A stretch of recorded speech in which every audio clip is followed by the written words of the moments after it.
Hey, salut tout le monde, j'espère que vous allez bien, c'est Force Pingouin et aujourd'hui, toute nouvelle vidéo pour une recette de cuisine.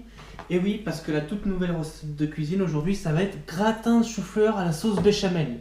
Donc on va voir ensemble comment faire ce gratin. Donc on aura besoin de quoi déjà? On aura besoin de chou-fleur, que j'ai déjà commencé un peu à décortiquer. Mais vous allez voir ensemble comment on va faire. Des pommes de terre. Et puis ensuite... et un peu de citron également. Et si jamais vous n'avez pas de citron, vous pouvez utiliser du pain, il n'y a pas de souci. Et après pour la sauce, donc la sauce béchamel, vous aurez besoin de lait, farine et beurre. Voilà, c'est tout simple. Et après vous avez besoin d'un four, de quelques petits plats comme une cocotte pour cuire tout l'ensemble et pour faire et la casserole et tout ça pour faire la sauce. Et ensuite à plein gratin pour le mettre au four. Four qui sera à 190-200 à peu près. Et ouais, à peu près 3 quarts d'heure. 3 quarts d'heure, 1 heure de bon gratinage. Mais alors un bon gratinage. Du coup, voilà, ensemble, on va voir tout ça. Et on commence tout de suite par le chou-fleur. Donc là, voilà, on a fini avec les chou-fleurs. On a la moitié de la marmite qui est remplie de chou-fleur. Évidemment, après, on va remplir tout ça d'eau. Là, on va faire les pommes de terre et ensuite, on va mettre ça à bouillir tout doucement. Alors, une fois qu'il y aura mis les pommes de terre, on recouvre l'eau, évidemment, eau froide, je précise, puisque les pommes de terre n'aiment pas l'eau chaude. Donc, eau froide, donc de chou-fleur et de pommes de terre. Et bon, bah après, vous faites une cuisson à point. Donc, c'est-à-dire que quand vous... Donc, pour les chou-fleurs, ça va aller très vite, mais pour les pommes de terre, c'est ça qui est plus long.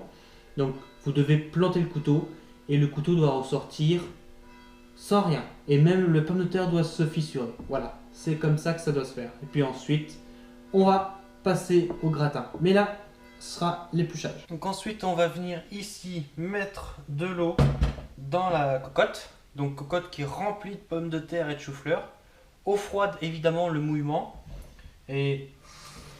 comme je vous l'avais dit, pourquoi l'eau froide? Parce que les pommes de terre n'aiment pas l'eau chaude. Et que c'est que si vous faites à l'eau chaude avec les pommes de terre, il risque d'y avoir un problème. Voilà. Donc du coup, c'est pour ça à l'eau froide. Donc n'hésitez pas, vous pouvez le remplir, il n'y a pas de problème. Et ensuite, on ira le mettre tout doucement sur le gaz à cuire pendant le temps nécessaire. Normalement, je pense que ça va mettre 1 heure à peu près. Donc voilà. Hop. Sur le grand feu, on va prendre l'allume-gaz. Tac. Voilà. Hop. Et c'est parti. On se rejoint tout de suite pour après faire la béchamel. Et du coup, surtout, n'oubliez pas, mettez un petit peu de citron. C'est pour éviter l'amertume.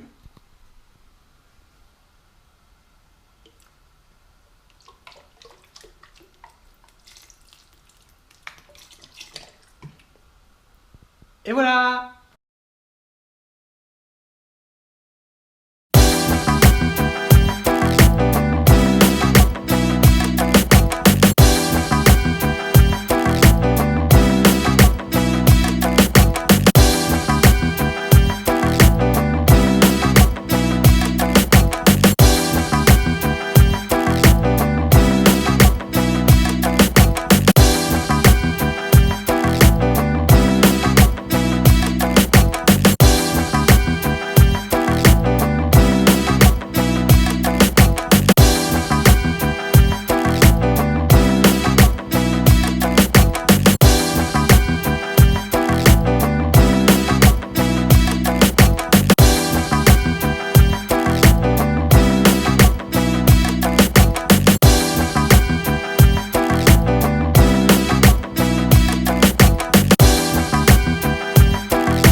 Et voilà les amis, j'ai mis du coup le gratin au four. Alors j'aurais pu le, si vous avez, parce que je n'ai pas eu de gruyère ou d'emmental, mais si vous avez du fromage râpé, vous pouvez le parsemer dessus. Comme ça vous fera un beau petit gratiné et ce sera super bien. Précision, j'ai mis dans un four, mais c'est un four à gaz. Donc c'est totalement différent d'un four électrique. Sachez qu'un four à gaz met le temps de l'électrique divisé par deux. C'est-à-dire que si on vous dit 1 heure, bah mettez une demi-heure pour un four à gaz à peu près. Parce que le gaz c'est vraiment rapide et ça saisit. Donc voilà, et bah, là du coup on est parti généralement sur 1 heure avec un four électrique. Mais je pense qu'au bout de 40 minutes, ça va être cuit, ça va être prêt. Voilà. Et j'ai mis à feu doux, puisque j'ai testé. Le feu doux, c'est 180-200 degrés. Et le feu très fort, c'est 320 degrés. Voilà. Donc en l'occurrence, je pourrais faire une pizza, oui. Mais voilà, c'est pour vous dire comment c'est au niveau de la température. Donc voilà, et bah écoutez, j'espère que ça vous a plu cette petite vidéo de gratin de chou-fleur. Et j'espère que ça vous a plu aussi ce petit format. Alors ça a été une vidéo à l'improviste, mais je pense que ça peut être pas mal. N'hésitez pas à à me dire dans les commentaires, pardon, si vous avez aimé la vidéo et si oui, dans ce cas, quel format de vidéo souhaiterez-vous avoir et surtout, est-ce que ça vous branche des recettes comme ça? Et n'hésitez pas aussi à vous abonner à la chaîne YouTube, c'est juste en bas, et à activer la cloche si vous voulez avoir les dernières vidéos qui vont être parues sur cette chaîne. Et surtout, n'oublions pas le petit mot de la fin. Bon appétit! Ciao ciao!